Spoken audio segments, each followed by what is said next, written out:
நமக்கு மேலான ஒரு புத்தி இருக்கிறதுனாலதான் தியானத்துக்கு வரும்.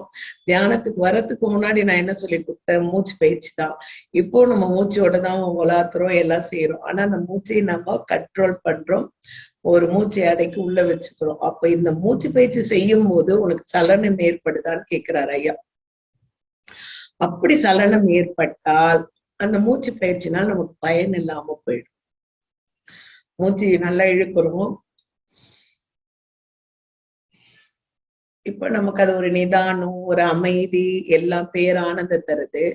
இந்த அமைதியோடு நான் தியானிக்கும் பொழுது என் பொண்ணு அங்க சாப்பிட்டுருப்பாளோ, என் பையன் ஆபீஸ்ல இருந்து கிளம்பிட்டானோ, எங்க வீட்டுக்கார் வந்துட்டாரா, கதவு திறக்கணுமாங்கிற ஒரு எண்ணம் நீ உள்ள வந்துடுச்சுன்னா நீ அந்த பிராணாயம் செய்யறதுல பிரயோஜனம் இல்லை. அப்ப பிராண வாயுவின் அசைவு எதுவோ அதுவே சித்தத்தின் அசைவு. அதனால இந்த பிராணவாயுவை ஈஸியா நினைக்காதீங்க. இது ஏறுமுகமான மூச்சு பயிற்சி. பிராணாயாமம் எப்பவுமே நாடி சுத்தியாகட்டும், 1008 மூச்சு போறதாகட்டும், எதை நீங்க தொடர்ந்து செஞ்சாலும் உங்கள் உடலுக்கும் மனதுக்கும் ஒரு விழிப்புணர்வை தரும். மேலான புத்திமான்கள் பிராணனது சலனத்தை ஜெயித்து அதில் முயற்சி அடைந்து அதனால் நம்ம ரஜஸ் குணம் தமோ குணங்களை நீக்கி சாத்வீக குணத்துக்கு சென்று விடுவார்கள்.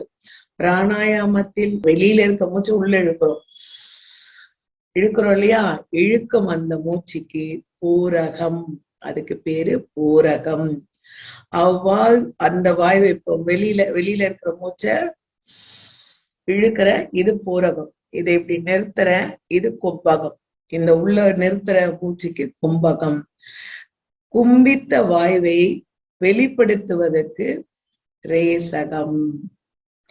இதுவே பிராணாயாமத்தின் அங்கமாகிய 3 நிலைகள்.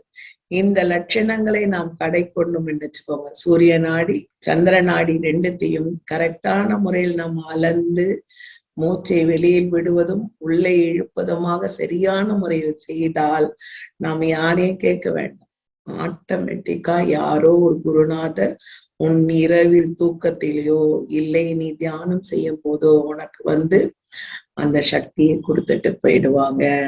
பயம் கொள்ள வேண்டாம். எவ்வளவு பூர்வமா கும்பகத்தில் உன்னால் இருக்க முடியுமோ, உன் வயதுக்கு தந்தால் போல் இருக்க முடியுமோ, அந்த சக்தியானது உன் முகம் பொலிவையும் சக்தியும் தந்துவிடும். சந்திர நாடி சூரிய நாடி எந்த நாடியால் பூரிக்கின்றானோ அதனாலே அவன் என்ன பண்ணிக்கிறான்? பிரவேசிக்கின்றான். அதே சமயத்தில் இதை பண்ணும்போது கவனிக்க வேண்டிய ஒரு விஷயம் என்னன்னா, வேர்வை, நடுக்கம், பயம், கை கால் உதிரெல்லாம் ஏதாவது வருதா, இத பார்த்து தெரிஞ்சுக்கிட்டு அதை கரெக்ட் பண்ணிக்கணும். இல்லைன்னு சொன்னா அதுவும் தவறான செயல். எந்த மாதிரி நீங்க விடுறீங்க போறீங்க. ஏன்னா இந்த 3த்துக்கும், விசுத்திக்கும், ஆக்கணைக்கும், துரியத்திற்கும் 3த்துக்குமே நமக்கு இந்த 2 தான் கீ, இதுதான் சாவி. அப்ப இந்த மூச்சியை தியானத்திற்குள் போகும்போது இந்த மூச்சியை எந்த அளவுக்கு இழுத்து விட்டுறோமோ அந்த அளவுக்கு தான் தியானம் சித்தியாகி மேலே ஏறி இறைவன் எப்படி அன்னப்பறவையில் தாவி போகிறானோ அதை போல் நாம் தாவி கருடனாக இட்டுட்டு போவாங்களோ, யாராக நம்மள கூட்டிட்டு போய் காட்டுவாங்க. அதனால இதுல இன்னும் நிறைய விஷயங்கள் இருக்கு.